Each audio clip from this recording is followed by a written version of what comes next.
Hi everybody, hope you're well. This is 31 Days in August, part 18, and it's a Saturday, which means it is the first one of this weekend's Viewer's Choice of Random Comic Selection reviews. And this one was picked by DakenHowlett, who gave me two random numbers and randomly picked out Hitman number 38. Absolutely fantastic series, this Hitman. Written by Garth Ennis with artwork by John McCrea, and I loved it. It was one of those comic series that I just couldn't wait for the next issue every month. It only went on for 61 issues, which is round about the right amount of issues that Garth Ennis likes to write for a series that he sticks with. If you look at Preacher, which he did for DC Vertigo, that was round about 60, 70 issues. The Boys that's wrapping up now is about 62, coming into its 62nd issue, which will be its last one. You also have his run on the Punisher for Marvel, which went around about 60, 70 issues altogether. So, you know, it's a good run for a series that Garth Ennis is writing. It's about a hired killer called Tommy Monahan, who has superpowers. He's telepathic, and he can also see through things. He's got X-ray vision. He got these powers when he was bitten by an interstellar parasite, who it all come about in the annual crossover in about 1993 called Bloodlines, where these parasites come from space and they come to the Earth, and they would suck the spinal fluid out of people. But not everybody died. Some people who had the metagene, which was DC's version of the Marvel mutant gene, it was the reason why in the people in the DC universe, it was the reason why people in the DC universe had superpowers or could get superpowers. People who had the metagene, when they were bitten by these parasites, they didn't die. Their metagenes kicked in and they got given superpowers. Hitman's first appearance was in the Demon Annual number 2, which was part of this Bloodline crossover. The Demon at the time, the series, was also written by Garth Ennis, so the annual was written by Garth Ennis as well. And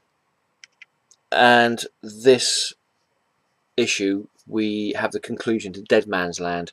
It was a two-part series, and it showed the vampires trying to take over the Cauldron, which was the Irish district in Gotham City at the time, before this whole reboot thing happened.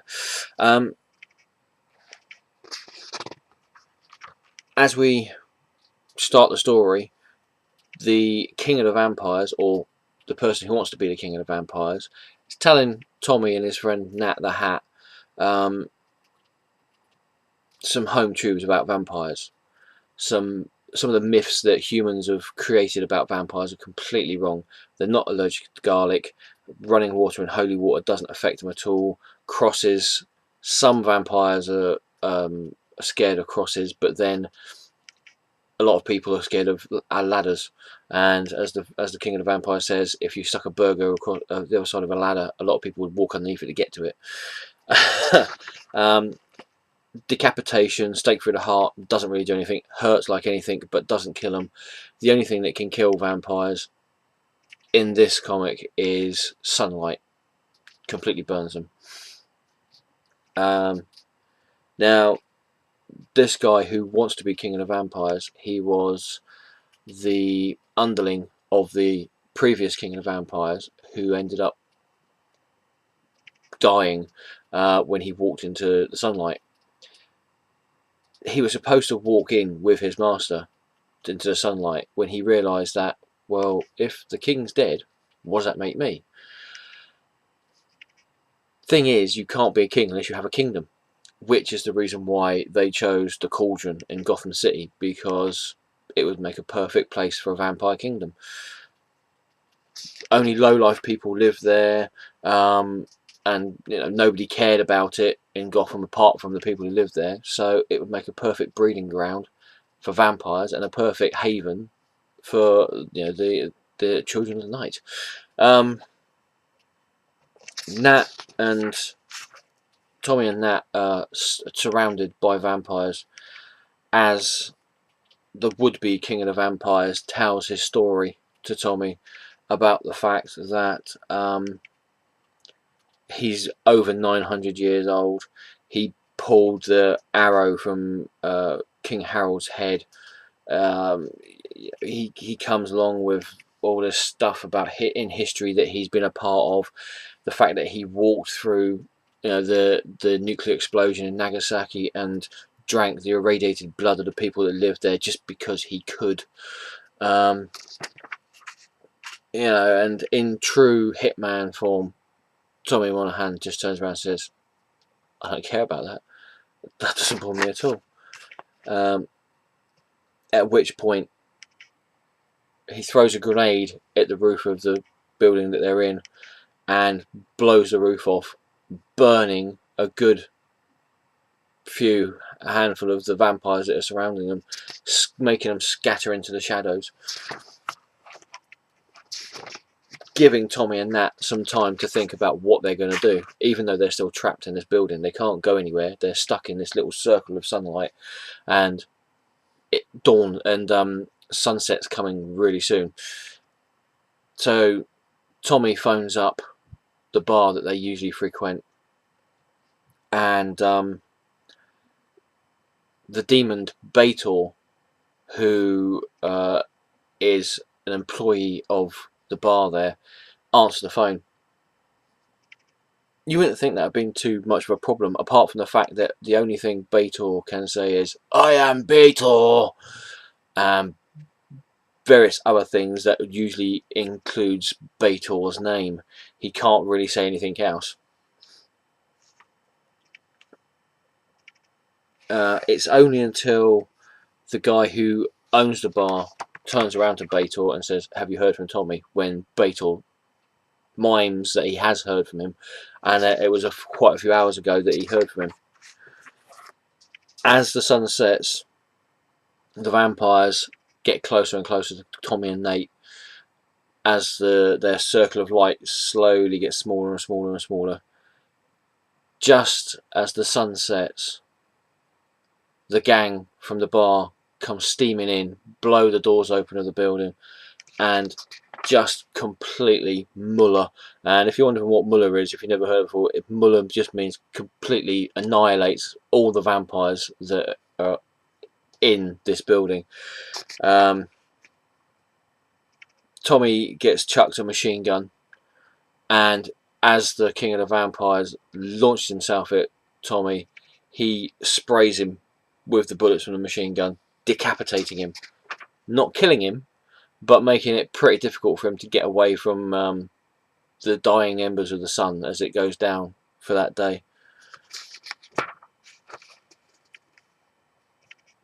With all the vampires led around smouldering from bullet wounds and being in pretty bad shape, even though they're not dead,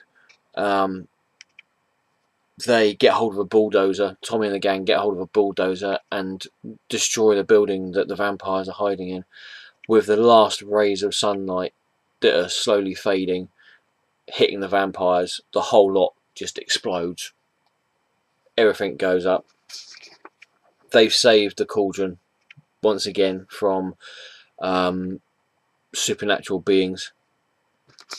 And the last page, there's a warning to any other vampires that think that they're going to make the cauldron their home.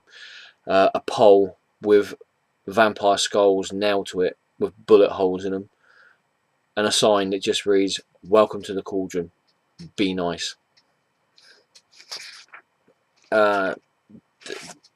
This comic, this whole series, Hitman, was ultra violent. I mean, if you've read anything by Garth Ennis, you will know that he doesn't do things by halves.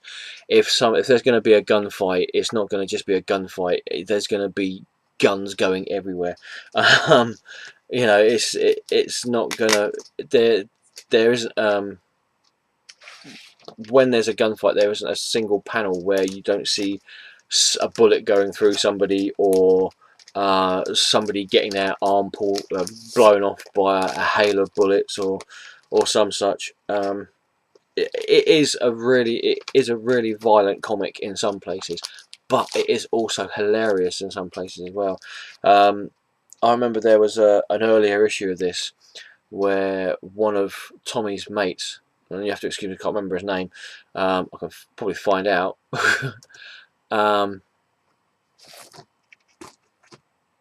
Hacken, I believe his name was.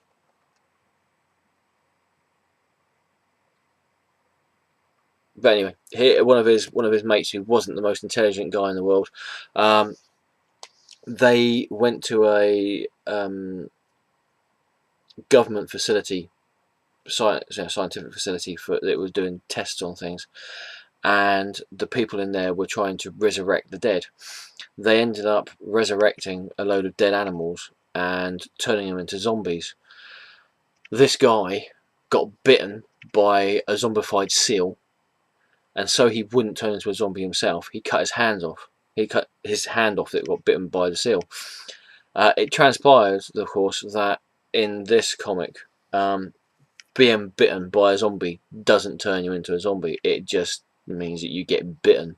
And getting bitten by a zombie seal definitely doesn't turn you into a zombie. So this guy cut his hand off for no reason.